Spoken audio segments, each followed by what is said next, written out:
So, as you know, the Scarecrow had recently got married, but before he left on his honeymoon, he angered his father-in-law and blew up my house. Well, the Scarecrow was going to be back on Thanksgiving Day, and I thought it would be nice to rebuild the house and give him Simple Farms as a wedding present. And for this job, I would need the help of my brothers. But before we got started, Dr. K's wife showed up telling him he needed to come home immediately for some reason, and he left quite frantically. Why doesn't he learn how to drive? He knows how to drive. That's the trouble. Yeah, I see what you mean.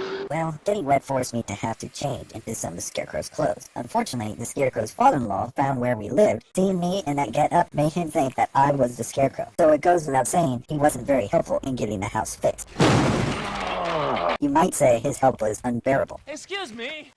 A little help would be useful if it's not too much trouble! On Thanksgiving Day, we finished the house and decided to have our meal outside. So the Scarecrow's father-in-law decided to try something different. First, he put garlic in our food, which he knew the Scarecrow couldn't eat garlic. I'll explain why later. Second, he figured he'd put an end to the house permanently. When he finished setting up and lighting the dynamite, he realized the door behind him locked and he was trapped in the basement. Around that time, the Scarecrow and his wife returned, and we had an emotional and heartfelt reunion. Hi.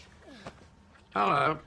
Oh, come on, you can do better than that. That's when we heard screaming from the house and realized the Scarecrow's father-in-law was locked in the basement. Being the guy that he is, the Scarecrow ran in there with no regard for his own safety. I'll get him!